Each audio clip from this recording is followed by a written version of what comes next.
à notre table ronde l'Open Innovation, quels acteurs, leviers et outils pour que ça fonctionne, qui est donc organisé par la Fabrique de l'Innovation, un dispositif de l'Université de Lyon qui accompagne les entreprises et les acteurs socio-économiques dans leurs projets d'innovation en se fondant sur l'excellence académique et l'intelligence collective. Alors pourquoi est-ce qu'on a choisi de faire une table ronde aujourd'hui sur l'Open Innovation ? Premièrement, parce qu'en fait, dans l'ADN de la Fabrique de l'Innovation, l'ouverture est un composant indispensable de l'innovation et de son succès. Et puis parce qu'aussi, ces derniers temps, on observe une propension qui est de plus en plus acceptée à accepter le partage des résultats chez nos partenaires qui travaillent avec nous. Donc c'est un changement en cours qu'on observe même sur des sujets assez stratégiques et qui recouvre à la fois la nécessité d'impliquer les parties prenantes directes ou indirectes et également la prise en compte de la place sociétale que l'organisation souhaite prendre dans la société de nos jours. Cette observation dépasse la Fabrique de l'Innovation. Par exemple, Cdiscount a créé une POC Factory, donc une Proof of Concept Factory, et The Warehouse, donc un accélérateur de start-up. Dans la volonté assez claire et affirmée de s'inscrire dans une démarche d'open innovation avec des besoins clairs qui sont, je cite, se centrer sur la planète, les clients, les opérateurs et la performance industrielle. Une autre démarche qu'on a pu observer, c'est Orange, Sanofi, Capgemini et Generali qui se sont associés pour construire Future for Care, un accélérateur de projets intégrant à la fois les hôpitaux, les établissements de santé, l'enseignement supérieur, des associations de patients pour trouver des solutions en e-santé. C'est une démarche qui ne concerne pas que les grands groupes, on l'observe également à l'échelle locale. Par exemple, ici à Saint-Étienne, nous avons la société GameWino, qui est une petite console de jeu développée dans une démarche d'open innovation pour apprendre à coder, qui est disponible en open source et dont la communauté en fait partage les codes et les enrichissent au fur et à mesure.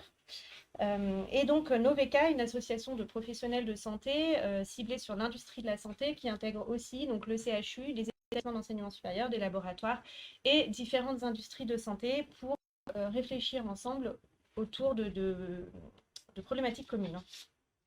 Donc à partir de ce constat, on s'est posé les questions suivantes. Est-ce que l'open innovation marche pour tous les projets ? Comment l'entreprise se positionne dans son écosystème local pour innover ? Pour quels impacts ? Et quelles implications au niveau opérationnel ou organisationnel pour les acteurs concernés. Donc, ce qu'on va traiter aujourd'hui, c'est bien comment initier une démarche d'open innovation de façon efficace. On ne va pas forcément s'attarder sur la propriété intellectuelle et le mode open source, même si évidemment, on est bien conscient que ces sujets sont fortement liés. Donc, pour approfondir ce sujet, nous avons souhaité laisser la parole à plusieurs acteurs avec des profils assez différents. Donc, Benjamin Fournel, voilà, associé chez Iquanda, donc un cabinet de conseil en stratégie. Vous permettez aux clients de vos clients d'innover en vous basant sur leur écoute. Et donc, vous avez une expérience en process industriel, innovation managériale et entrepreneuriat. Vous êtes par exemple à l'initiative du développement d'un Fab Lab en interne dans vos précédentes fonctions chez Thales Ingénieux. Merci de m'accueillir. Mais c'est un plaisir. Aura Hernandez, du coup, donc vous êtes psychologue social. Vous avez participé à la création du cabinet Psycholab il y a 6 ans, Psycholab, pardon. Et donc vous proposez un accompagnement à l'innovation de services pour les entreprises et les collectivités en visant un impact social et environnemental. Vous vous appuyez notamment sur les groupes de travail transversaux chez vos clients, ainsi que des indicateurs comportementaux pour identifier l'efficacité de la performance des services. Vous avez une coloration de compétences en urbanisme. Vous participez notamment à des projets de recherche appliquée avec l'agence européenne, l'UIA, donc le Urban Innovation Action. Jean-Michel Degeorges, donc vous êtes enseignant-chercheur habilité à diriger les recherches en sciences de gestion à l'école des mines de Saint-Étienne et au sein du laboratoire Coaptis. Vos travaux portent, entre autres, sur l'innovation, les processus et opportunités entrepreneuriaux et la croissance des PME, avec notamment le lien avec leur direction. Très bien, merci. Et donc Cédric Claquin, vous êtes professeur associé à l'Université Lyon 2 en management de carrière artistique. Vous êtes aussi consultant et entrepreneur et cofondateur d'Indelab, donc une plateforme mettant en avant les artistes indépendants auprès d'un public local et permettant une plus juste rémunération des artistes. ce projet fonctionne en mode coopératif, autant dans sa forme juridique que dans ses méthodes d'innovation. Tout à fait. Donc, on a souhaité cette table ronde hybride. Donc, on a à la fois des personnes en présentiel et des personnes en distanciel. Donc, on a choisi de rendre cette table ronde la plus interactive possible, ce qui fait qu'on a proposé une interaction sur le dispositif Mural. Vous avez le lien dans le chat. N'hésitez pas à vous en servir. Donc, vous avez la possibilité de créer des post-it en double-cliquant et de créer des zones de texte en cliquant sur l'onglet zone de texte qui est sur la colonne de gauche. Vos contributions vont rendre cette table ronde plus interactive. Et puis, du coup, on vous a aussi proposé, toujours sur Mural, une possibilité de prise de notes coopérative qu'on vous enverra à l'issue de la table ronde. Et donc, plus vous contribuerez, plus la prise de notes sera qualitative et plus vous aurez un souvenir fiable de cette table ronde. Alors, on va démarrer maintenant avec une petite définition. Jean-Michel Degeorges, cette première question est pour vous. Est-ce que vous pourriez nous définir le mot innovation? Donc, on va déjà regarder, je ne sais pas si vous arrivez à bien voir au tableau, on va regarder justement quelles idées le mot innovation a généré chez nos participants, à la fois en présentiel et à distance. Et donc, je vous laisse la parole. Merci. J'essaie de découvrir. Ce qui est certain, c'est que l'innovation, c'est souvent abordé comme c'est un peu à la mode. C'est quand même souvent abordé comme une finalité pour les entreprises et pour d'ailleurs même les territoires. Et je pense qu'il est important, d'ailleurs, ça se voit sans doute un peu sur le mur, ce qui est important, c'est de vraiment le considérer comme un moyen. Et la finalité d'une entreprise, c'est pas d'innover. La finalité d'une entreprise, c'est de répondre à son sens, à sa mission, à sa vision, que ce soit une mission économique, sociale, environnementale, etc. Et je pense que c'est important parce que, comme ça fait une vingtaine d'années que l'innovation est très très à la mode, on a tendance à. Enfin, c'est une injonction pour les entreprises, il faut absolument que vous innoviez, il faut absolument que vous innoviez. Alors que si on remonte un peu et qu'on se place au niveau d'un dirigeant d'entreprise, enfin même des actionnaires, ce qui est important pour eux, c'est de survivre, c'est d'avoir, en stratégie, on appellerait ça un avantage concurrentiel. Hein, et l'idée d'une entreprise, c'est ça, c'est qu'elle se développe un avantage concurrentiel pour avoir les moyens d'atteindre sa finalité. Donc voilà pour replacer l'innovation. Alors ensuite, on parle d'innovation et d'open innovation. Dans l'esprit des gens, l'innovation, c'est souvent l'invention. Alors, je crois qu'en préambule, il faut bien faire la distinction entre ce qu'est une invention et ce qu'est une innovation. Et pour qu'il y ait une innovation, il faut qu'il y ait une acception sociale de l'invention. C'est-à-dire que ce n'est pas uniquement techno. D'ailleurs, quand on prend le parc des innovations, je crois que les innovations technologiques, c'est 4 à 5% simplement de toutes les innovations d'entreprise. Donc en France, on a de la chance parce que pour définir une innovation, on a BPI France, hein, qui a repris le manuel d'Oslo, qui a défini l'innovation au niveau européen. Et BPI France définit les 6 catégories d'innovation. Donc il y a 6 catégories d'innovation, on ne va pas les développer aujourd'hui, mais en tout cas, il y en a 6. Et l'innovation technologique n'en est qu'une parmi les autres. Donc ça, c'est un point. Et ensuite, forcément, la question qui se pose, une fois qu'on se dit, tiens, on innove, c'est comment est-ce qu'on peut innover? Et c'est là qu'on en arrive au sujet de la table ronde, c'est l'open innovation. Et l'open innovation, c'est un processus véritablement par lequel l'entreprise peut et doit innover pour et proposer soit des nouveaux produits, nouveaux services, nouveaux moyens d'atteindre ses clients. Et c'est ça, l'open innovation. Et on s'est aperçu, en fait, c'est assez empirique. Bon, alors bien sûr, il y a des recherches dessus, mais c'est très empirique. On s'est aperçu que les entreprises qui réussissaient à faire cela, elles le faisaient de moins en moins seules. Et donc, elles devaient prendre en compte les parties prenantes, aussi bien internes qu'externes. Alors, interne, c'est toutes les dimensions liées à la créativité des salariés, d'accord? Toutes les méthodes qui peuvent permettre aux salariés de participer, d'être dans les processus pour innover. Et externe, bien sûr. Alors, externe, on pense d'abord aux clients, aux fournisseurs. C'est pas seulement ça, mais bien sûr, enfin, Benjamin en parlera mieux que moi, c'est véritablement comment on peut créer de la valeur. Et quand on parle d'innovation, et je terminerai là-dessus, quand on parle d'innovation, on est contraint de parler de valeur, parce que l'innovation sans valeur, c'est pas grand-chose. Donc on parle de valeur, et la valeur, là encore, elle est pour toutes les parties prenantes. C'est pour ça qu'aujourd'hui, toutes les dimensions qui sont essentielles dans les préoccupations des entreprises, le numérique, la digitalisation, la RSE, tout ça, c'est dans une perspective de création de valeur. Une entreprise, elle doit créer de la valeur, Et aujourd'hui, pas seulement pour elle, comme c'était peut-être le cas il y a 30 ou 40 ans, mais elle doit créer de la valeur pour toutes ces parties prenantes. Et donc, pour créer cette valeur qui va arroser en quelque sorte toutes les parties prenantes, eh bien, il faut qu'elle collabore avec ces parties prenantes. Voilà. Merci.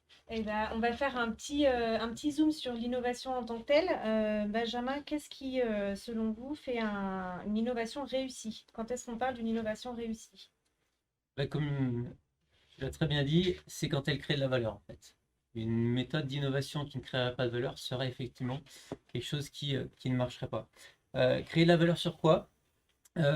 Sur plein de choses. La première, c'est sur l'organisation. L'organisation de l'entité, de l'entreprise, interne, mais pas que. L'organisation avec toutes les parties prenantes qui peuvent être plutôt en amont de la chaîne, les fournisseurs, les partenaires, plutôt en aval de la chaîne avec les clients, et aussi avec toutes les parties prenantes qui viennent s'additionner avec des startups, le monde administratif. Et donc c'est ça, une entreprise, une démarche d'innovation réussie, c'est celle qui arrive à faire collaborer tout le monde ensemble. Euh, L'autre point, c'est gain en efficience. Euh, Être innovant, c'est à un moment donné pour répondre à un besoin. Efficience auprès du client, chez qui on va adresser un pain point important pour lui, mais efficience aussi en interne sur des organisations qui sont plus fluides, des valeurs qui sont plus atteintes, ou organisation même avec la chaîne un peu amont sur la fluidification de tout ce qui se passe autour de la transmission d'informations ou de produits. Et la dernière chose, pour moi, l'innovation, l'open innovation est réussie quand elle a réussi à faire changer les façons de penser. Les façons de penser dans toute la chaîne des parties prenantes. Et que se dire que, comme tu l'as dit Jean-Michel, on est plus fort à plusieurs que tout seul. Et s'ouvrir est aujourd'hui la clé pour aller plus loin dans la proposition de valeur qu'on peut faire à la fois à ses clients ou à ses salariés. Merci beaucoup. Du coup, Cédric, maintenant ma question c'est pour vous.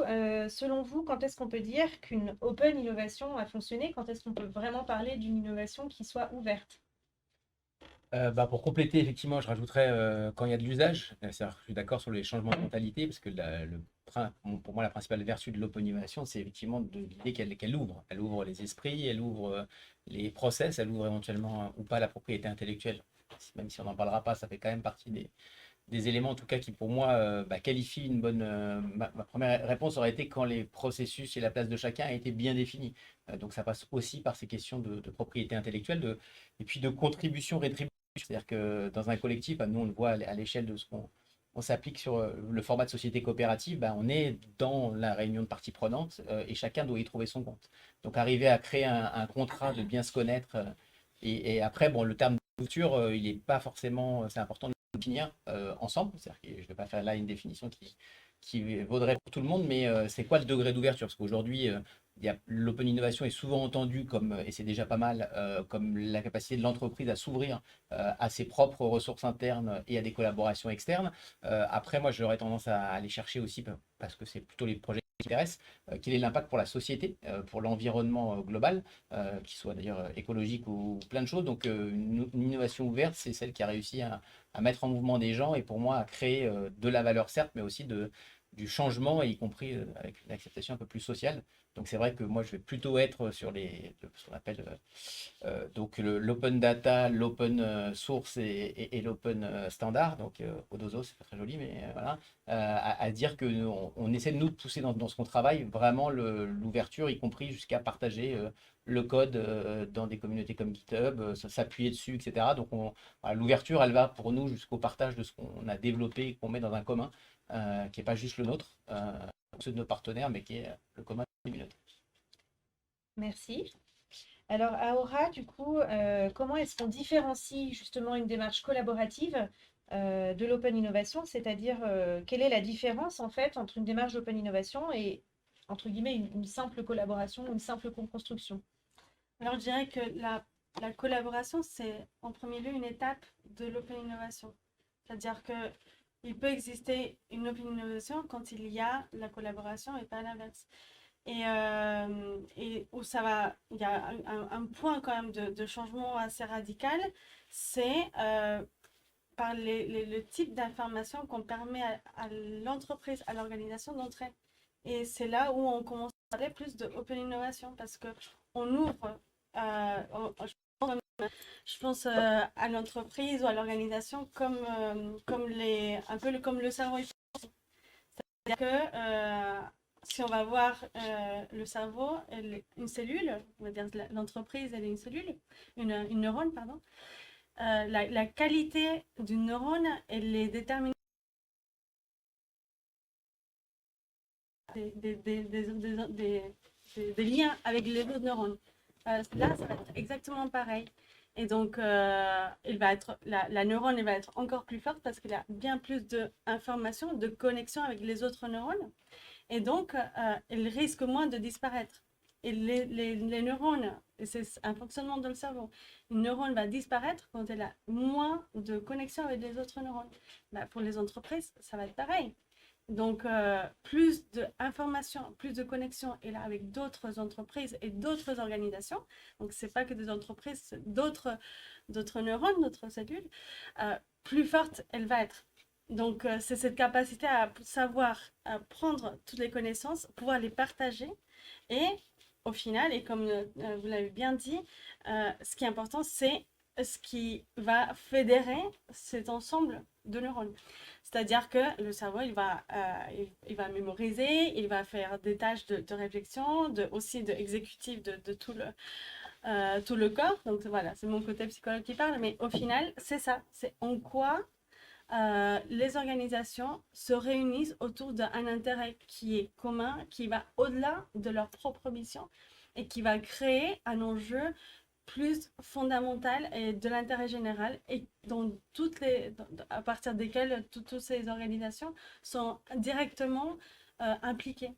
Et donc, je pense aussi à des exemples sur la collaboration en fait, qui ont justement été testés dans les années 50 aux États-Unis en psychologie sociale justement, et c'était très intéressant sur la dynamique de groupe où c'est Sheriff dans les années 50, il a amené tout simplement des groupes d'enfants dans une colo de vacances et il a simplement divisé en deux groupes et il a dit on va commencer à faire des tâches de compétition.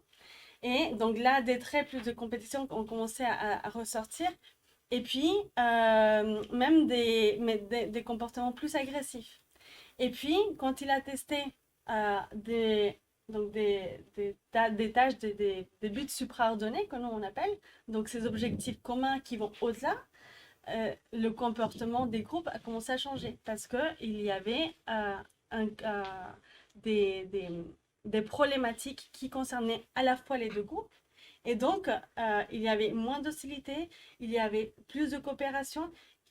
Et c'était des tâches très simples comme décider quel film on va aller voir ce soir ou s'il y a une voiture qui a été abîmée ou cassée, du coup, comment on fait tous pour résoudre ça. Et là, ce qui est intéressant, c'est que c'est une problématique commune où s'il n'y avait pas une solution ou un investissement de tout le monde, ça atteignait tout le monde. Et là, ça rejoint aussi ce que vous venez de dire, il y a le changement climatique, ça nous atteint tout le monde. Et comment est-ce que les activités de toutes les entreprises, donc c'est pas climatique seulement, mais sociétales, ont fait en sorte pour répondre à ces enjeux plus globaux et qu'au final, je pense que c'est pas non plus anodin qu'aujourd'hui dans le milieu de l'innovation, on parle d'écosystème. Parce qu'on a un écosystème, si on va voir du côté de la biologie, c'est ça, il y a les micro-organismes, il y a des arbres, il y a des animaux, tout le monde collabore avec des fonctions très différentes. Donc pour moi, c'est globalement reprendre un peu aussi de ce qui existe déjà, voilà, dans la biologie, dans fonction humain, pour vraiment s'en inspirer, pour faire de l'open innovation. Voilà, globalement. Merci beaucoup. Donc du coup, une innovation ouverte nécessite forcément de sortir de l'entre-soi. Ça peut paraître évident au premier abord, mais en fait, ça ne l'est pas tant que ça. Benjamin, selon vous, qu'est-ce que ça implique en termes de posture? Est-ce que rechercher une posture particulière ne va pas à l'encontre de la diversité des profils? Alors, la posture est très importante en termes d'open innovation parce qu'effectivement, trop souvent, on a eu dans les groupes ou dans les entreprises des cellules innovation. Il y avait un responsable innovation, comme s'il y avait presque que lui qui avait le droit d'avoir des idées et de proposer des choses. L'Open Innovation casse cette organisation-là pour aller chercher dans tout l'écosystème des informations. Et donc du coup, la première posture et postulat à avoir, c'est créer dans son écosystème une sécurité psychologique. C'est-à-dire que tous les gens qui vont être dans le projet se doivent d'avoir la liberté de parole et de dire une bêtise. On a le droit de dire une connerie. On a le droit de dire une bêtise et de se tromper.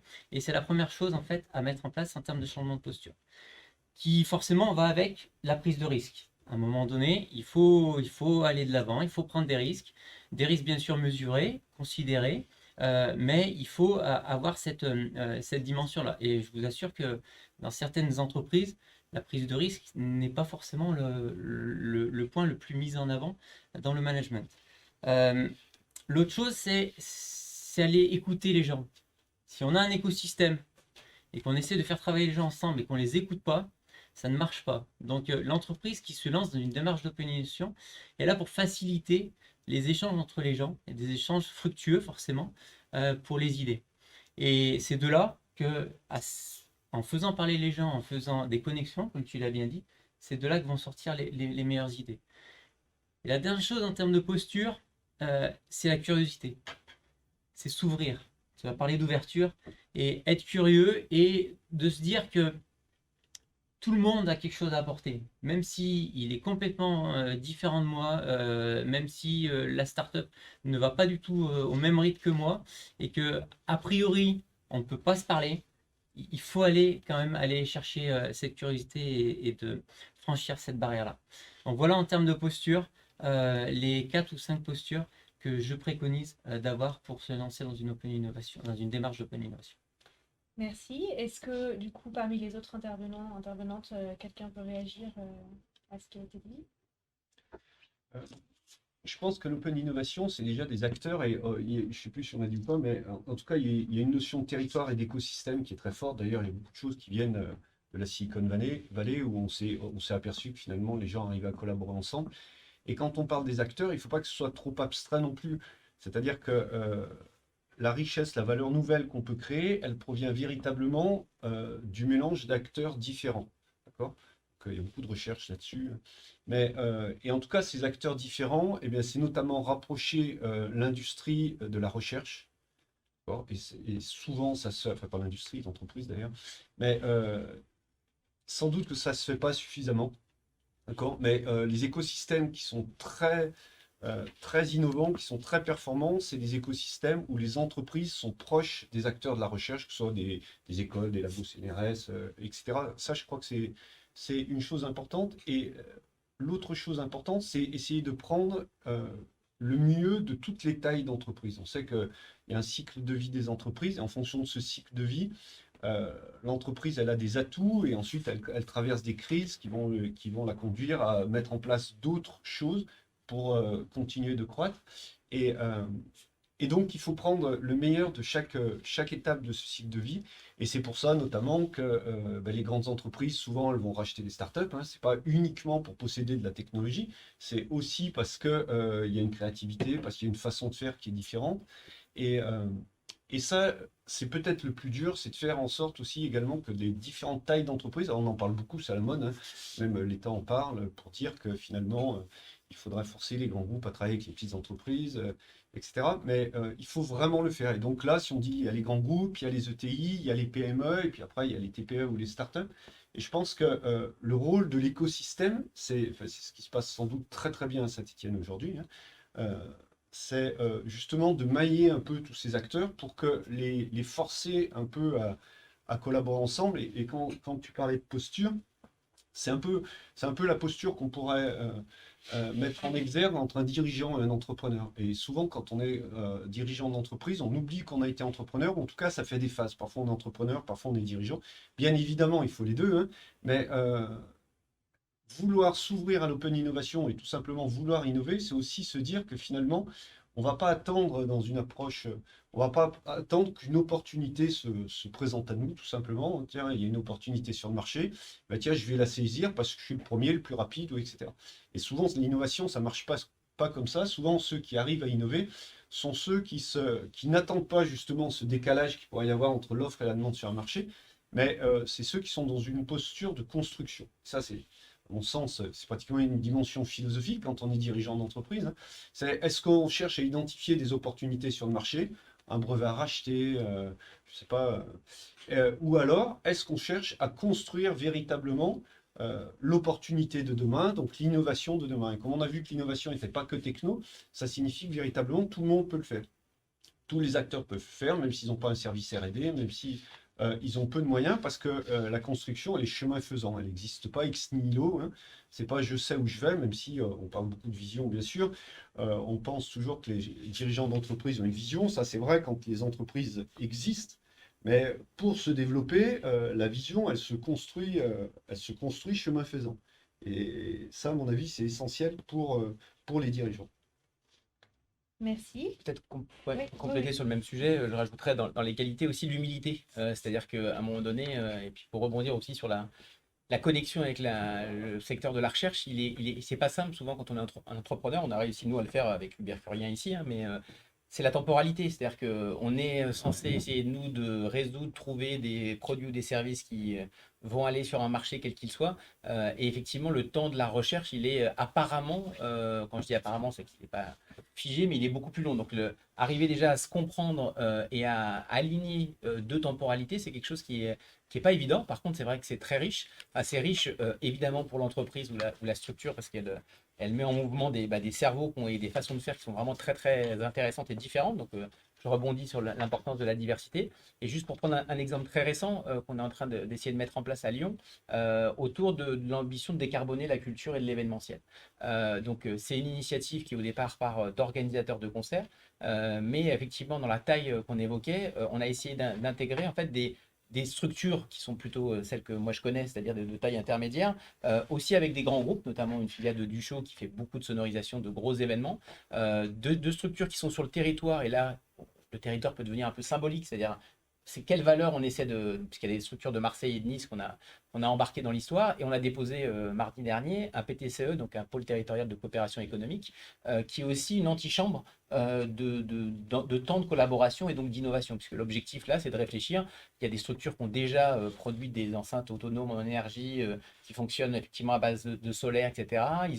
Mais il y a un vrai enjeu auquel toutes ces structures n'ont pas suffisamment de moyens ou de réseau ou de capacité à aller chercher des sous là-dessus. Et on va s'associer à l'école centrale, donc à Lyon, qui là va mettre des troisième années sur l'accompagnement de ce processus. Alors pas forcément l'accompagnement de long terme, mais en tout cas, voilà. Et là, on voit tout de suite que des petits, des gros, des chercheurs, etc., ça crée une émulation parce qu'il y a du sens, il y a un sens commun qui est l'idée de, là en l'occurrence, de vouloir réduire voilà, l'impact écologique de l'activité événementielle et culturelle qui pourrait se cacher en disant, ben, nous quand même, on n'est pas trop polluants, etc., on n'a pas de place à prendre là-dedans. Donc voilà, mobiliser des gens divers comme ça, je pense que c'est des meilleurs processus d'innovation, effectivement. Merci beaucoup. Alors, j'aimerais maintenant vous montrer un extrait. Voilà, je vous montre un extrait, puis je vous pose la question après. Sur le ring, il y avait deux gars qui s'entretuaient. Mais quand même, c'est mieux que 20 millions. Я думаю, что это лучше, чем даже 20 миллионов долларов. Alors, vous voyez, ce que je voulais vous dire, c'est que si moi j'ai changé, Я думаю, что каждый тоже изменился. et que vous avez changé, Вы можете измениться. tout le monde peut arriver à changer. Каждый может измениться.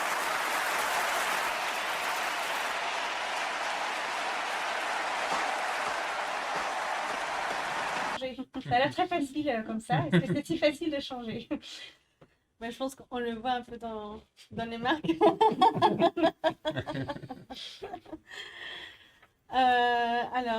Je pense que c'est une très bonne question dans le sens où on attend toujours que le changement soit visible, instantané et spontané. Mais je suis d'accord avec mes collègues là, de la table ronde, c'est que ce n'est pas, il ne faut pas que le changement soit un objectif. C'est vraiment un processus. Et que, en fonction des conditions qu'on donne à ce changement, effectivement, il sera possible pour tout le monde d'y arriver. Et donc, ces conditions, c'est des conditions, donc je redis un peu avant, mais c'est cet objectif supraordonné, qu'on soit tous dans la même direction parce qu'on y croit. Il y a la question des valeurs aussi, parce que c'est ça ce qui va nous créer ce lien, ce qui va donner la teneur quoi, au lien social qui va se créer et le sens de la collaboration. Et le changement se fera petit à petit. Je pense que c'est avec plutôt des petits insights. Et je pense beaucoup au groupe que j'accompagne jusqu'à maintenant.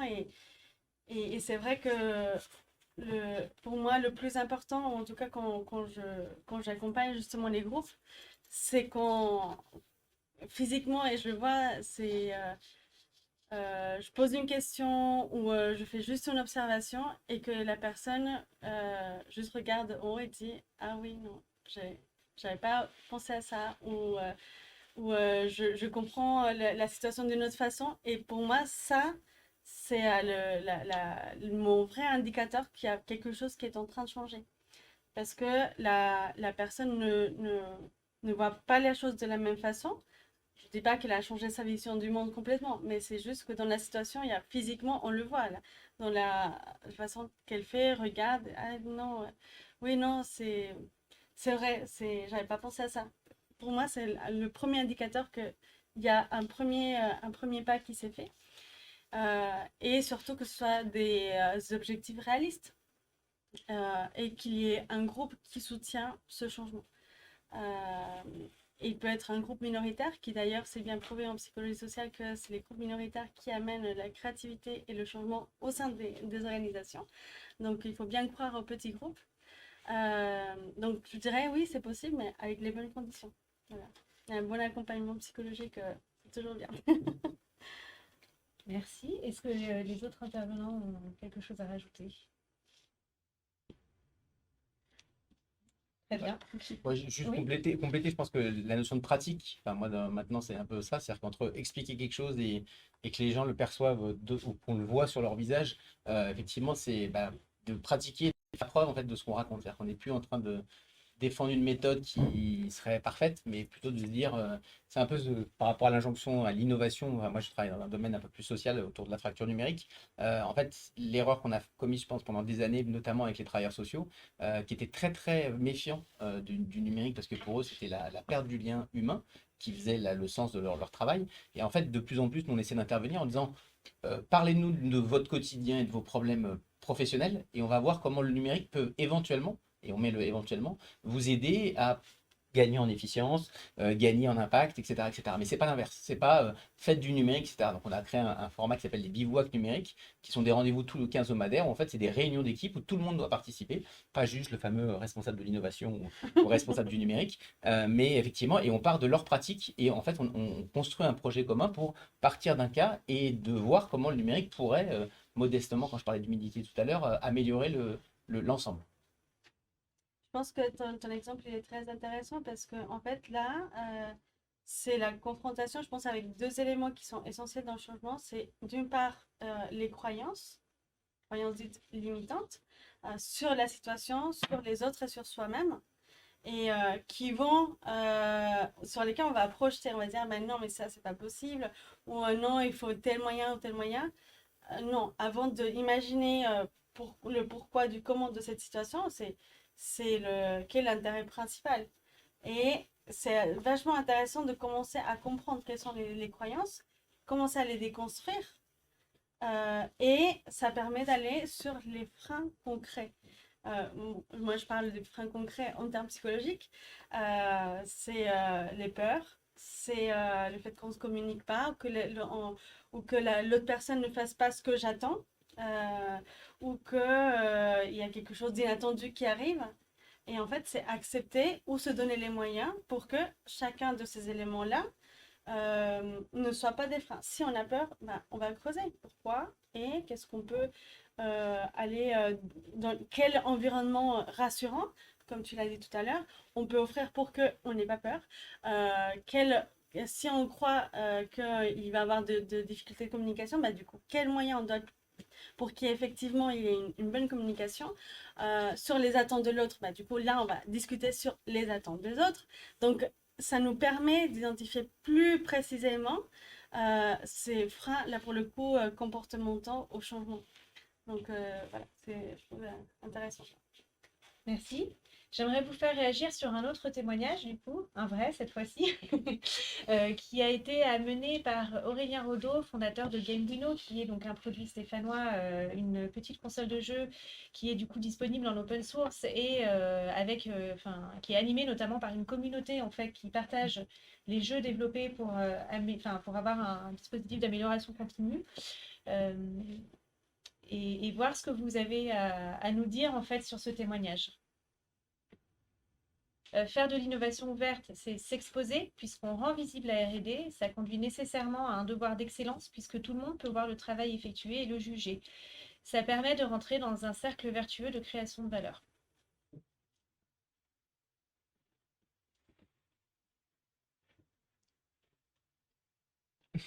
Est-ce que là on Tu veux qu'on réagisse? voilà. La parole est à vous.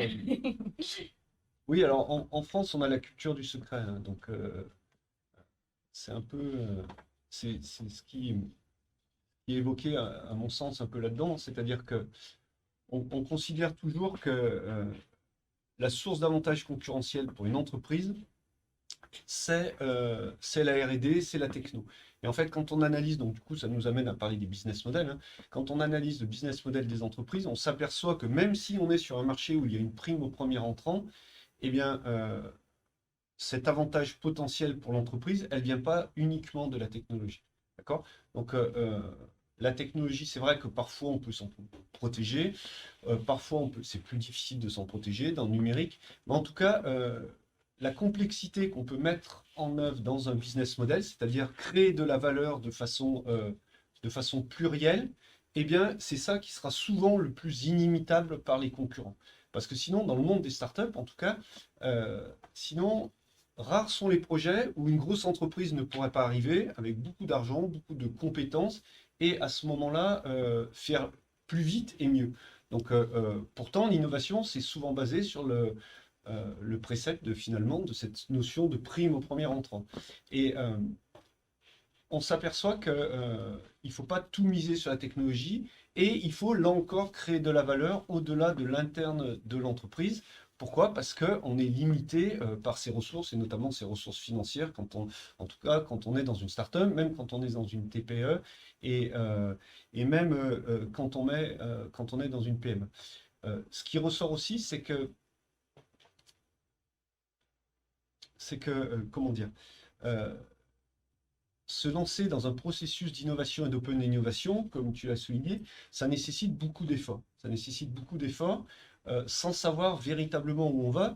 Et c'est là que rentre une autre notion qui est si chère au monde de l'innovation, c'est cette notion de risque et d'incertitude. Et on a toujours tendance à penser que les créateurs d'entreprises, ceux qui innovent, sont des gens qui aiment beaucoup prendre des risques. Et on s'aperçoit quand on interroge des entrepreneurs, et on s'aperçoit qu'ils nous disent toujours qu'ils ont pris des risques, certes, mais une série de petits risques calculés et que ça n'a jamais été un saut dans l'inconnu. On peut faire l'analogie avec un cascadeur. Le cascadeur, il vous dira jamais je prends des risques, j'ai une chance sur deux de mourir. Il va dire non, je les calcule et du coup, je ne prends pas tellement de risques. Mais, ça, je pense qu'il faut distinguer le risque de l'incertitude. Et tout le travail que fait un entrepreneur, notamment en s'entourant, notamment en s'ouvrant auprès des autres acteurs, pardon, c'est justement de lutter contre cette incertitude. Et c'est ça la clé. Quand est-ce qu'on y va? On y va quand on est capable de se dire, tiens, finalement, les risques que je prends sont acceptables pour moi. On fait toujours la différence entre un peu un banquier avec un entrepreneur, quoi. C'est-à-dire que le banquier, il détermine à l'avance un taux de rentabilité à ses investissements et en fonction, il agit. Alors qu'un entrepreneur, il va pas déterminer un taux de rentabilité, en amont, il va plutôt déterminer un taux de perte acceptable. D'accord? Et il va réagir en fonction de ces pertes acceptables. Et dans un process d'open innovation, c'est ça. C'est-à-dire que si je fais rien, c'est sûr que je ne prends pas de risque, mais je n'aurai pas grand-chose. Donc il faut avancer là-dessus. Et on retrouve toutes les qualités nécessaires à un entrepreneur, c'est-à-dire la pugnacité, parce que c'est des processus toujours plus longs qu'on ne le pense. Ça, véritablement, c'est toujours plus long qu'on ne le pense de créer une innovation. Mais vraiment, la pugnacité, être capable de rebondir, alors ça c'est très à la mode quand on analyse les processus d'innovation, hein. Ces fameux pivots, ils existent véritablement. Enfin, moi je crois que j'ai pas vu une seule start-up où le business model il n'a pas évolué dans le temps. Et je le redis, vraiment, à mon avis, ce qui est essentiel dans l'innovation, et dans l'open innovation d'autant plus, c'est de se dire comment je peux créer de la valeur, comment je peux la délivrer à mes clients et à mes parties prenantes, et comment je peux en capter une partie. Et c'est ça souvent, parce que, alors, encore plus avec le numérique, avant le numérique, on pouvait peut-être avoir un avantage concurrentiel qui nous permettait d'avoir 15 ans, 20 ans d'avance grâce à la techno. C'est très rarement possible aujourd'hui. Pourquoi? Parce que le numérique chamboule la façon de fonctionner les marchés. Et de ce fait-là, eh bien, il faut trouver de nouvelles sources en permanence. Donc, c'est pour ça qu'on change et c'est pour ça qu'il faut bien travailler sur les trois aspects. Créer de la valeur, être capable de la délivrer et ensuite être capable d'en capter une partie. Et c'est ça finalement qui est difficile à un horizon de temps. Et c'est là que l'open innovation renforce encore tout cet écosystème parce que l'horizon de temps, il n'est pas compatible avec une gestion économique classique de l'entreprise. C'est pour ça qu'en France, je pense, hein, on a beaucoup de chance pour l'innovation. Je trouve que sur le territoire ligérien, à Saint-Étienne encore plus, on a vraiment beaucoup, beaucoup de chance parce qu'il y a beaucoup d'acteurs qui vont permettre de changer cet horizon temporel. Et l'horizon temporel de si vous créez une pizzeria, eh bien, on le connaît. On va chercher de l'argent parce qu'on va vendre demain matin ou dans un mois, on va vendre. Un processus d'innovation, c'est acheter du temps. Et à mon sens, les journalistes parlent trop de levée de fonds. C'est parce qu'on a l'impression que l'argent n'a plus de valeur, quoi, hein. Enfin, on pourrait pratiquement dire ça. C'est si tu ne lèves pas 10 millions d'euros, vraiment, tu as loupé ta start-up, hein. Mais c'est pas ça, en fait. On achète juste du temps de manière à pouvoir continuer de progresser, continuer d'essayer de construire de la valeur et de manière générale. Et donc, il y a BPI France, il y a les acteurs, il y a les politiques, il y a la métropole, il y a vraiment, il y a les clusters, il y a les pôles de compétitivité. On a une chance, à mon avis, il y a la directe, il y a une chance absolument, on a une chance inouïe parce que l'écosystème est à une taille acceptable pour que les différents acteurs, justement, souvent qui fonctionnent avec des financements publics, ne se fassent pas de concurrence, au contraire, qui se renforcent, que tout le monde se connaisse. C'est très facile ici d'avoir un rendez-vous avec pratiquement n'importe qui. Il y a des grandes villes où c'est plus compliqué. D'accord? Et ça, c'est un frein à l'open innovation. Donc, profitons-en. Alors, c'est pas une injonction non plus, hein, mais ça marche bien, hein, déjà, ça marche bien, mais renforçons encore. Et à mon sens, je terminerai juste là-dessus, il faut qu'on développe quelque chose qui va en fonction des entreprises existantes et des petites et moyennes entreprises existantes. C'est vraiment là que est le cœur du sujet de demain. On a cru que les créations d'entreprises allaient sauver l'économie de la France et la société, enfin, avec une dimension sociale aussi. Ça n'a pas fonctionné parce qu'on sait qu'en France, les créations d'entreprises créent assez peu d'emplois. Donc on a continué de miser là-dessus, mais en misant aussi sur la croissance de ces jeunes entreprises et surtout sur l'innovation. Ça fonctionne bien, mais bon, c'est de l'innovation, donc il y a une forte incertitude. Donc à mon avis, il y a un pan des entreprises qui sont un peu moins aidées, qui sont moins accompagnées, c'est les entreprises existantes de petites et petites PME, c'est-à-dire jusqu'à 50. Voilà, je me permets du coup de passer à la suite. Donc, pour finir, donc là sur la partie des acteurs, hein, pour lancer une démarche d'open innovation, on doit mobiliser des acteurs avec à la fois une posture individuelle qui est recherchée, donc c'est-à-dire de l'écoute, de la curiosité, de l'humilité, avoir une sécurité au niveau de la liberté de parole, et aussi donc un cadre, c'est-à-dire qu'est-ce que met en place l'organisation pour que les gens se sentent en sécurité, etc. Et puis aussi un cadre territorial, qui sont les acteurs à l'instant T. J'aimerais maintenant qu'on se concentre du coup sur l'autre partie de la table ronde, qui est du coup les leviers et les outils. Donc une fois qu'on a trouvé les bons acteurs à mobiliser, et que le travail autour de valeurs ou d'objectifs communs a été effectué, concrètement, qu'est-ce qu'on fait? Qu'est-ce qu'on met en place? Du coup, Cédric, dans votre expérience, est-ce que vous avez identifié des outils pratiques qui sont particulièrement bien adaptés à ce type de travail-là? Quelques-uns, mais qui vont quelque part correspondre aussi ce que je voulais compléter par rapport au témoignage de Gembuino, c'est aussi la puissance de la communauté. Parce que quand on parle effectivement, quand on voit leur modèle ou quand on voit d'autres modèles, il y a quand même des choses qui sont rendues possibles par Internet qui n'étaient pas, je pense, il y a 20 ans, qui est effectivement la capacité qu'on a à se mettre en lien et y compris à empiler des choses en ayant potentiellement, c'est ça qui me surprend toujours dans les communauté de gamers, de développeurs, etc., que j'évoquais tout à l'heure comme GitHub, c'est qu'il y a des gens en fait qui passent du temps pour vous sans aucune recherche de contrepartie autre que d'avoir contribué à résoudre un problème. Et ça, je trouve ça génial, vraiment. Dans le sens où on sort du rapport de alors pourquoi donc du côté intéressé qui n'est pas condamnable, il faut vivre, gagner de l'argent et pas de problème, mais il y a aussi une vraie joie, une vraie énergie qui du coup devient une matière première d'échange. Donc se mettre en communauté, pour moi par exemple, donc, pour répondre à ta question sur le c'est quoi les outils, il y a la première chose qui est quand même cette réalisation que si on cumule et qu'on empile, on va pas faire à côté les uns des autres. Donc il y a cette vision-là, c'est de changement d'état d'esprit qui me semble importante. La deuxième, et c'est pas effectivement dans le cas de la manufacture, effectivement, du design, moi ce qui a changé, on dit, en fait, moi parfois j'observe des changements chez les autres, et finalement je me dis qu'est-ce qui a changé dans ma pratique professionnelle en 30 ans? Bah, pas grand-chose, et je le regrette en fait. La seule chose qui m'a fait changer avec un petit miroir qui a bougé au-delà de la musique, c'est l'idée de se centrer sur les usagers. Ça, c'est vraiment quelque chose que j'amène à faire. Non pas parce que les usagers, on leur donnerait le pouvoir, ils auraient la magie et toutes les réponses, mais c'est se mettre dans la posture. Et c'est ça qu'ont compris les designers dans tout le design thinking et le design de service. C'est que si on fait quelque chose, c'est pour que les gens s'en servent.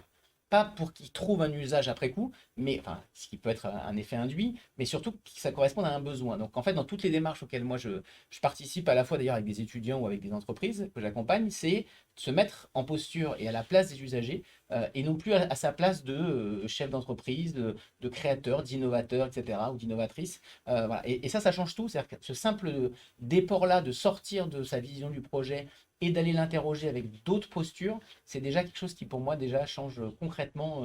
Après, il y a des outils, il y a des canevas, il y a des personas qu'on peut faire et qui contribuent à mener ce changement de regard, mais il y a déjà voilà, une panel d'outils qui amène à se mettre à la place d'eux et d'essayer de se dire en quoi j'essaie de comprendre sincèrement l'utilisateur et pourquoi ça change tout. La politique, hein, qui est quand même un truc pas très innovant globalement depuis des années, etc. Pour moi, si tous les gens qui gèrent à des petites échelles territoriales ou des grandes échelles se mettaient vraiment dans cette posture d'essayer de répondre à des besoins et de faire contribuer, évidemment qu'il y a plein de choses qui existent, il y a des budgets participatifs, mais à mon avis trop réduits. Et c'est surtout, en fait, souvent, c'est le moment, allez, on va donner la parole aux usagers, et puis ensuite, super, puis après, on va faire notre truc. Et ben en fait, voilà, l'autre outil, c'est d'être toujours dans un processus sur le long terme où on essaie vraiment d'écouter les gens et de comprendre ce qu'ils veulent. Et du coup, par rapport à ça, au niveau, donc vous avez évoqué des canevas, des personas ou un budget participatif, par exemple, est-ce que vous avez en tête d'autres outils pratiques pour que les gens qui nous suivent puissent les utiliser Très honnêtement, pour le faire depuis 10 ans, je vais rester déjà sur les personas. C'est-à-dire que, en fait, je n'ai jamais vu une seule fois d'un festival de musique à une entreprise dans les bibliothèques, etc. Ça n'a jamais pas marché. Donc, en fait, on pourrait voilà, se perdre. Faites des personas, c'est-à-dire faites-en plusieurs, parce que le premier sera très stéréotypé, puis le deuxième un peu moins, et puis en fait, vous allez avoir on évoquait les pain points ou les leviers, etc. Vous allez voir apparaître en fait des situations problématiques pour l'usager qu'il vous faut résoudre. C'était peut-être pas ça au départ votre objectif, mais si vraiment l'ambition c'est celle-là, il faut lister ça. Donc je vais rester sur un seul outil parce que franchement, à chaque fois quand je vois le changement de regard dans la tête des gens en disant ah mais c'est une idée qu'on n'avait pas eue encore. Donc l'innovation pour moi elle est vraiment là. Donc je resterai sur cet outil-là. Très bien, merci beaucoup. Du coup, Benjamin, Jean-Michel, au niveau des outils justement qui viennent d'être évoqués, donc principalement le persona, est-ce que c'est des choses qui peuvent être intégrées facilement dans une stratégie déjà existante ou est-ce qu'il faut intégrer dès le départ, à la source en fait de la création du projet, la démarche d'open innovation pour que ça fonctionne bien? Alors, fort heureusement, toute démarche d'innovation peut démarrer quand on décide d'y aller. Et donc, du coup, ne vous inquiétez pas, même si vous n'êtes pas dans une démarche d'open innovation depuis le départ de votre entreprise, aujourd'hui, il est toujours temps de s'y raccrocher. L'idée étant de se dire qu'il ne faut pas vouloir tout changer d'un coup et avoir des ambitions trop grandes parce qu'on n'y arrivera pas. La politique des petits pas est une politique pour moi qui est la vraie politique gagnant-gagnant où on va aller chercher petit à petit des petits quick wins pour pouvoir atteindre derrière une open innovation plus conséquente. Je vais vous partager un exemple que j'ai vécu chez mon ancien employeur où fin 2015, un collaborateur rentre dans mon bureau, il me dit Benjamin, pour le projet qu'on vient de gagner, si on a une imprimante 3D, on va gagner X semaines. Je dis Yannick, il se reconnaîtra, on se débrouillera pour le budget, achète-le, on se débrouillera. Et en fait, et ça c'était déjà un premier quick win d'avoir un budget. Et après on a eu l'imprimante 3D. Le deuxième quick win c'était d'avoir une pièce. Je me rappelle, on était comme des fous. Et puis on a grandi. Aujourd'hui, le Fab Lab chez mon ancien employeur, c'est un lieu avec plein de moyens. Et ça on s'en fout. C'est surtout un lieu où les gens réfléchissent différemment. Et c'est une manière de penser qui a été changée. Et donc, si j'avais un conseil à vous donner, c'est créer un lieu, que ce soit un Fab Lab ou pas, on s'en fout, mais un lieu où les gens se sentent la liberté de dire les choses. De dire, ouais, finalement, moi je suis comptable, mais j'ai quand même une bonne idée pour la prod ou pour le développement commercial.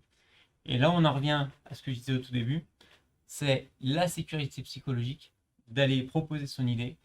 Et c'est aujourd'hui, tu l'as dit, on a parlé de dirigeants. Moi, je vais englober tout le monde dans toutes les entreprises, tous les collaborateurs, tout le monde se doit et a des idées et doit se sentir libre de pouvoir les proposer à son management ou à ses collaborateurs, à ses collègues pour créer quelque chose de profond en termes d'innovation. Donc, n'ayons pas peur de se tromper et des outils ou des lieux communs pour faire monter la mayonnaise, si je peux dire, c'est ça la clé pour moi dans l'expérience de l'open innovation. Alors, moi, je suis enseignant-chercheur, alors j'aurais tendance à dire que s'il y avait un outil qui permet de réussir en innovation, en open innovation, je pense qu'il serait connu, et tout le monde le connaîtrait, tout le monde réussirait. Mais bien évidemment qu'on utilise des outils, mais les outils ils doivent s'adapter, mais bon, globalement, tout le monde les connaît, parce que quand vous êtes dans une innovation, eh bien, vous allez souvent aller chercher des financements. Donc, pour avoir des financements, il faut remplir des dossiers de financement. Et les dossiers sont très bien faits. Enfin, tout le monde est au bout du jour, hein. Il n'y a pas des dossiers comme on faisait dans les années 80, hein. Donc, tout le monde va vous faire un business model canvas. Tout le monde va vous faire une analyse sur les menaces, etc. Donc, ce qui est important, c'est d'adapter les outils, c'est d'adapter l'analyse. Et en fait, le principal outil qui est au service des entrepreneurs, eh bien, c'est leur capacité d'analyse et capacité de réflexion. Je pense que véritablement c'est ça. Et pour le développer, eh bien, il faut sortir de chez soi, il faut sortir de. Et je pense que c'est le plus dur finalement, parce que c'est sortir, je disais tout à l'heure, sortir un peu de sa zone de confort, mais c'est surtout sortir de ses clients habituels, c'est être capable de se renouveler et surtout d'accepter la controverse. Et il me semble en tout cas que ceux qui réussissent vraiment bien, c'est les gens les plus ouverts. C'est les gens les plus ouverts, c'est ceux qui développent une capacité d'analyse. Alors même quand on est en cours à l'école des mines, moi en tout cas, je leur dis souvent que ils sont là pour apprendre des techniques marketing, financières, etc., ou stratégiques. Mais la principale chose qu'ils doivent connaître, qu'ils doivent développer, c'est véritablement leur capacité de réflexion et d'analyse. Parce que franchement, c'est ça qui sert. Et ça se renforce véritablement. Alors, on ne peut pas le décréter, hein, c'est comme si je vous disais devenir spécialiste de la littérature du XVIIIe siècle, ça sera difficile pour demain matin. Pour dans un an, c'est peut-être atteignable, mais pour demain matin, c'est difficile.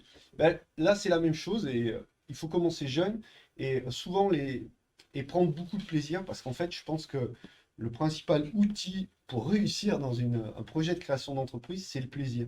Moi, j'aime bien citer Saint-Augustin qui dit euh, va sur ton chemin, il n'existe que par tes pas. Mais véritablement, c'est ça, je le pense sincèrement. C'est-à-dire que le plus beau dans un processus d'innovation et de start-up, eh bien, c'est le chemin. D'ailleurs, souvent, ils recommencent. Souvent, qui réussissent ou qui réussissent pas, hein.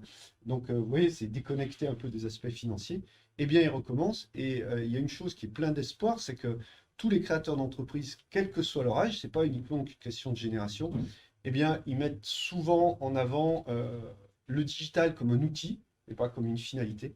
Et ils mettent souvent en avant les dimensions de la RSE, et notamment l'impact sociétal, l'impact environnemental. Et tout ça, c'est ancré chez les créateurs d'entreprises. Donc, je trouve ça plutôt, ça me teinte d'optimisme. Je voulais compléter ce que je t'ai senti sur ta fin, ta question sur les outils. Des kilomètres, je réfléchis entre-temps. Non, mais on partageait quand même deux petits trucs qui, pour moi, changent aussi, encore une fois, qui sont ni magiques, parce qu'ils vont être tellement simples, mais à chaque fois, je suis vraiment surpris de leur efficacité.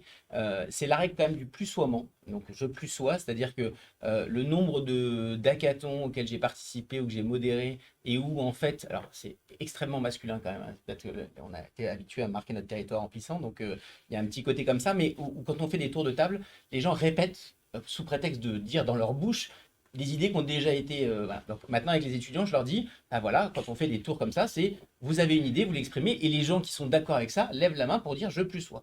Et en aucun cas, vous ne devez répéter une idée qui a déjà été. Alors, ce qui est génial, c'est quand on a des élus. Donc ça c'est formidable. On donne ça, et donc quand on a en plus des élus avec des cadres administratifs ou des secrétaires, des agents territoriaux qui sont dans le même groupe, on redonne ça, et à la fin, vous êtes sûr que le seul qui n'a pas compris, c'est l'élu. Qui dit alors donc, ben non, mais ça a déjà été dit. Ah oui, donc je vous coupe. C'était la règle. Ok. Et puis je voulais dire ça aussi. Bah oui, bah en fait c'est déjà dit. Oui, mais moi je voulais le dire. Oui, mais c'est pas l'exercice. Voilà. Donc ça c'est un truc sur le plus-soiement. En fait, ça vous oblige déjà à écouter et deuxièmement à adhérer collectivement. Donc ça c'est un truc qui ne nécessite aucune technologie et l'autre encore moins. Mais que dans deux projets européens, ça a complètement changé la densité du projet. C'est la question du pour. Donc, je vous donne l'exemple là-dessus, et vous le ferez chez vous, parce que ça permet de... Moi, je veux faire ça pour, pour développer une plateforme de streaming musical. Pour créer... Et donc, plus vous rajoutez le pour, plus ça énerve votre interlocuteur en général. Moi, je me souviens d'un déjeuner où les gens, au bout d'un moment, mais tu arrêtes en fait. Et je dis, bah non, j'arrête pas. Parce qu'en fait, toutes les réponses que vous me donnez ne sont pas des vraies réponses. On n'est pas au cœur du projet. Donc, vous m'avez fait venir pour ça, alors que vous posez juste une question et que vous attendez la réponse. Voilà. Donc, en termes d'outils, le plus souvent, le pour, en plus des personnages, où je sentais bien que ça allait pas. Ça allait très bien, mais merci pour ces deux outils supplémentaires. Très bien, bah merci beaucoup à tous les quatre. J'aimerais du coup vous faire réagir sur un dernier témoignage qui est un témoignage de Noveka, donc une association stéphanoise de réflexion autour des acteurs de santé. Et donc du coup, qui est un témoignage de Nathalie Coët, qui est chargée de projet de coordination. Donc je le lis à voix haute. Dans l'open innovation en santé, ce qui pose le plus de problèmes est le partage de la valeur créée. Sur des projets longs et à fort investissement, un acteur finit toujours par fournir le plus d'efforts, que ce soit financier ou RH, et à attendre plus de valeur de retour que les autres. Une exclusivité d'exploitation du résultat finit souvent par être demandée avec légitimité. La question d'équité se pose donc vraiment. Là, j'avais dit qu'on ne se concentrerait pas forcément sur le partage de valeur, mais ça me paraît essentiel de l'aborder, même de manière succincte, parce qu'on est dans les enjeux stratégiques. Donc, je vous laisse réagir sur ce témoignage-là. D'un point de vue, en tout cas des startups, la question se pose sous l'angle de la gouvernance. Donc, je suis pas certain que. Alors, la question de l'équité, alors bon, après, il faudrait définir ce qu'est la légitimité, l'équité et l'égalité, mais la question se pose, est assez bien ancrée dès le départ dans l'esprit de l'entrepreneur. Et on voit dans quel esprit il est. Finalement, contrairement à ce qu'on pourrait penser, euh, il y a souvent des équipes de fondateurs, de cofondateurs, alors qui sont à des niveaux inégaux, bien sûr, mais bon, l'investissement n'est pas le même, financier, temporel, de compétences, de maturation du projet. Donc ça, c'est une chose, et c'est assez facilement réglé, je pense, avec les questions de gouvernance. Et là, il y a des outils qui existent, qui fonctionnent très bien. Euh, donc, vous faites des pactes d'associés, vous le prévoyez à l'avance, vous faites rentrer les gens. Et c'est là où le système de levée de fonds fonctionne, à mon sens, bien aussi. C'est parce qu'il permet à différentes étapes de faire rentrer des gens et de les récompenser pour leur investissement également. Et les récompenser en termes, ça peut être en termes d'emploi, ça peut être en termes de reconnaissance, ça peut être en termes, bien sûr, de capital. Et il n'y a pas beaucoup de startups où le dirigeant fondateur a 100% départ à la fin. Même si on exclut les capitaux investisseurs qui vont rentrer, qui vont mettre beaucoup d'argent, même sans ça, dans 90% des cas, c'est des équipes de cofondateurs. Même s'il y en avait un au départ, souvent c'est des équipes de 5-6 cofondateurs. Et souvent, je trouve que c'est une vraie question légitime, mais à laquelle on arrive à répondre. Merci. Peut-être d'autres réactions? Ouais, moi, ça me fait penser. Alors là, il y a la question de la santé, donc c'est un sujet d'intérêt général. Et du coup, pour moi, la jauge, elle est dans le. Comme voilà, certains d'entre nous, on l'a pu le dire, mais la question de vers qui va bénéficier au final de cette innovation. Et en fait, il y a quand même une légitimité, je pense, de certains acteurs à rester sur le long terme. Et donc, ça pose la question sur la pérennité des projets en fonction de cette cible pour que, effectivement, ce ne soit pas des efforts du temps de l'innovation, mais sur le long terme. Et donc, en effet, il y a toujours quelqu'un qui va devoir être le porteur, mais il faut que ce soit une entité qui ait la légitimité au regard des usagers ou des citoyens, ou voilà, de la cible qui va bénéficier de cette innovation pour que il n'y ait pas cet effet de il y a eu des changements, mais voilà, ça n'a pas marché, ça n'a pas tenu dans le temps. Et ça tient beaucoup à la gouvernance, ça tient à la légitimité, ça tient à l'acceptabilité des usagers. Donc, tant qu'il y ait ces trois composantes, je pense que comment dire, ce porteur principal va être légitime aussi au regard de les autres contributeurs. Mais il faut voilà, que ce soit en accord voilà, avec les autres parties prenantes. Merci. Benjamin, Cédric, est-ce que vous voulez ajouter quelque chose? Non, bon, vas-y si tu veux. Non, enfin, je dirais que c'est les projets collectifs tout court. Enfin, c'est pas que lié à l'open innovation, mais c'est vrai qu'après, pour avoir un long passé aussi d'engagement bénévole, etc., aujourd'hui, voilà, enfin, je me laisse, je sais pas si c'est des pièges ou pas, mais je pose quand même la question, y compris sur des projets à caractère sociaux, de solidarité, etc. Qu'est-ce que vous attendez, en fait? C'est-à-dire que la question de pourquoi vous venez, enfin, le sens que ça, on revient un peu sur le sens, les valeurs, qui peut être économique, qui peut être, donc, mais en tout cas clarifier dans un pacte d'associés, dans des fonctionnements X ou Y, et pas penser que le projet, a priori, le projet collectif explique les engagements individuels. C'est-à-dire que moi, je pense que de plus en plus, et par exemple maintenant, moi, je ne fais plus de projets où il y a une communauté, soi-disant informe, etc., et qui vient piocher par rapport au temps que je vais passer moi. Enfin, pour rebondir sur ce témoignage, maintenant, par exemple, on a 2-3 projets sur lesquels on travaille, on a des niveaux de coopération.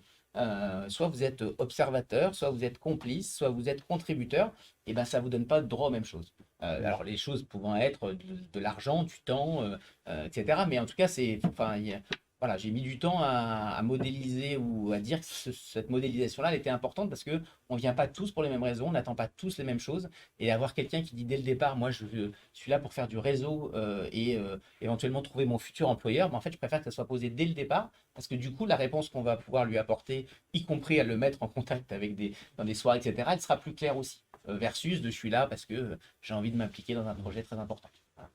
Donc, préciser un peu les engagements de chacun et accepter de dissocier les services ou les niveaux d'information ou de retour sur investissement. Pardon, Pauline, je voulais juste dire une chose.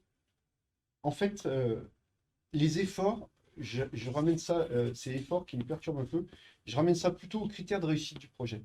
C'est-à-dire que les facteurs clés de succès d'un projet ne sont pas les mêmes en fonction des étapes de l'entreprise. Et très souvent, forcément, le fondateur, il maîtrise les facteurs clés de succès au démarrage. Et très rapidement, ou un peu moins rapidement, c'est d'autres raisons qui vont contribuer au succès de l'entreprise.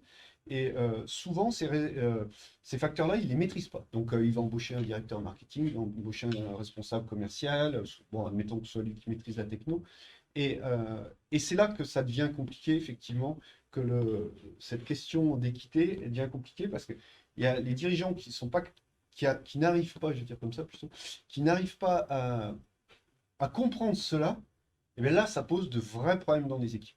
Ça pose de vrais problèmes. Et souvent, c'est un frein au développement parce qu'ils pensent encore qu'ils maîtrisent les critères de réussite, et en fait, ces critères de réussite ont complètement changé. Et ceux qui le comprennent très bien, qui savent s'entourer en laissant quelques actions. Et là, du coup, le problème, à mon sens, est résolu. Eh ben, merci beaucoup. Donc, alors peut-être avant de conclure cette table ronde, si vous aviez un dernier message que vous souhaiteriez faire passer sur le sujet qu'on a traité aujourd'hui, très brièvement, hein, en un mot, est-ce que vous auriez envie de passer un... Moi, je vais du coup, je vais redire un petit peu ce que j'ai dit, mais le message que j'ai envie de faire passer à tout le monde, c'est prenez des risques, prenez des risques, prenez des risques. Et c'est comme ça qu'on avance et c'est comme ça qu'on trouvera les meilleures idées collectives. Merci. Moi, je pense spontanément, c'est une phrase. Bon, elle est ce qu'elle est, hein, mais on ne peut pas, avec la façon de penser qu'on a aujourd'hui, on ne peut pas répondre aux problèmes qu'on a créés avec la même façon de penser. Donc, et pour moi, c'est une phrase qui est vraiment éclairante parce que ça met en valeur le fait qu'il faut, d'une part, se décaler, apprendre et même bouger ses critères, comme on l'a dit tout à l'heure, parce que l'erreur, elle est en fonction d'un critère. Si on bouge le critère, peut-être c'est même pas une erreur, c'est une autre chose.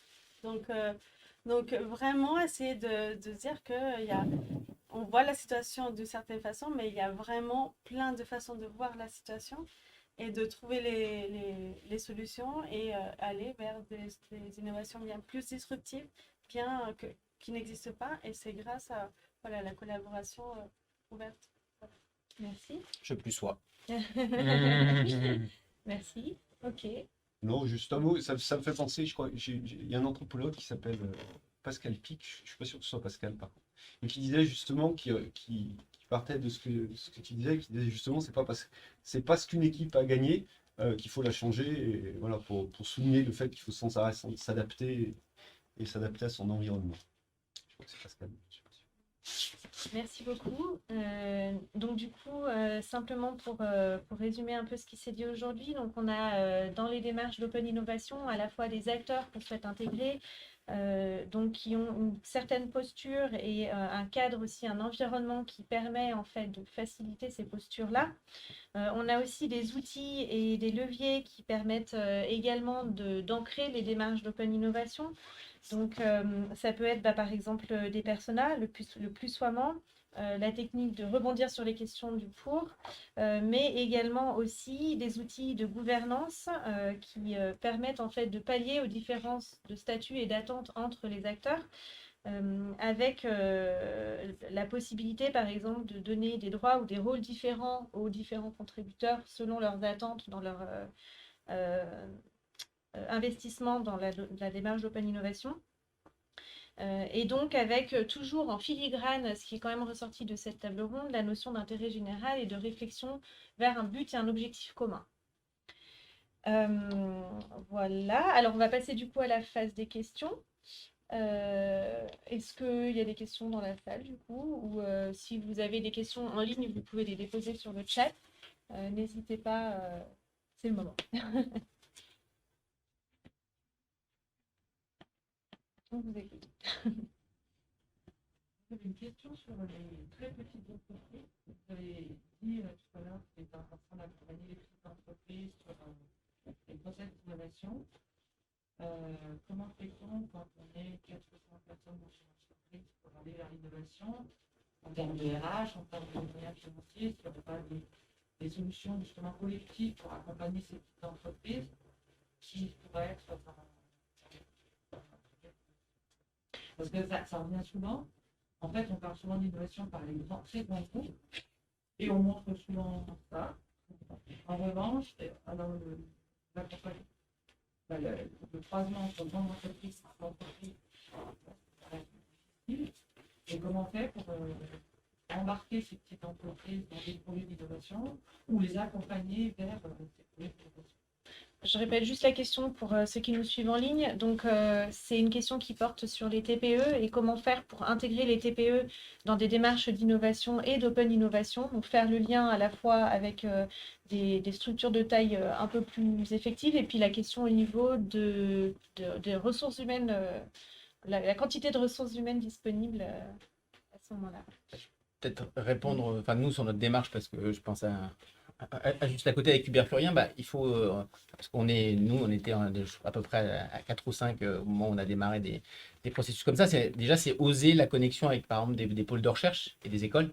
Alors souvent il y a l'exemple de faire travailler des étudiants, ça va prendre un an et que des fois ça prend une énergie folle pour un résultat qui n'est pas du tout opérationnel. Ça peut arriver aussi, donc la notion de prise de risque elle existe mais là-dessus. Mais par contre si vous ne le faites pas, si vous n'allez pas, vous apercevrez pas que des gens qui ont peut-être les RH ou pas, les labos sont pas forcément avec des gens à un guichet pour les TPE, etc. Mais si on n'y va pas, en fait, on le sait pas. Donc du coup, il y a déjà prendre l'initiative parce que d'un coup, on va peut-être vous associer à un projet qui est en cours d'élaboration, qui a fait l'objet d'un dépôt et où vous pourriez être le cas pratique qui va inspirer aussi les chercheurs dans l'application. Donc en fait, il faut aussi se voir comme un champ d'application soi-même d'une problématique qui existe peut-être déjà dans la tête de chercheurs ou de pôles de recherche. Donc ça serait déjà mon premier conseil d'aller, parce qu'on l'a fait plusieurs fois et à chaque fois, en fait, les problématiques avec lesquelles on arrivait, en fait, intéressaient les gens qu'on contactait. Donc après, ça s'est transformé ou pas, mais déjà, c'est prendre l'initiative pour aller les voir. L'autre chose que je voudrais rajouter, c'est même si on est 3, 4, 5, tous ces gens ont des idées et plein d'idées. Et je reviens sur la sécurité psychologique, mais déjà, en termes de management, c'est leur dire qu'il est possible et on accueille toutes bonnes idées. Ce que je pourrais conseiller, c'est de délivrer 2 heures dans le mois peut-être à une séance un peu différente où on peut aller chercher d'autres gens, de créer, de couper la routine en fait, de casser la routine et de venir ici, par exemple, je vais faire la promotion de la Fabrique de l'Innovation par exemple, de venir ici et de passer un bon moment un peu différent quoi, un peu différent pour stimuler les neurones et le dirigeant dans cet acte-là envoie le message de dire moi j'ai changé. Vous avez vu, c'est différent de ce qu'on faisait depuis 10 ans, quoi. Donc moi j'ai changé, donc allez-y, quoi. Et donc ça crée une vraie dynamique collective. Et c'est pas parce qu'on est 5 qu'on peut pas le faire, en fait, je pense. Voire même, c'est peut-être même plus simple. Je dirais juste qu'effectivement, alors il faut oser aller voir les écoles, les labos de recherche, etc. Parce que c'est pas forcément on travaille, alors, je prends l'exemple des mines que je connais mieux, mais forcément on travaille avec des grands groupes, mais on ne travaille pas uniquement avec des grands groupes.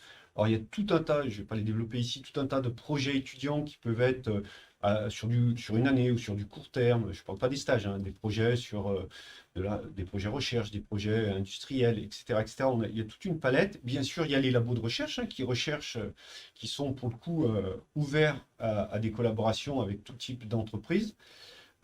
Même si je comprends que c'est difficile quand on est une TPE. Après, tout à l'heure, je déplorais que ce soit un peu que ce soit un peu enfin, une catégorie d'entreprises qui sont le moins mises en avant pour être accompagnées.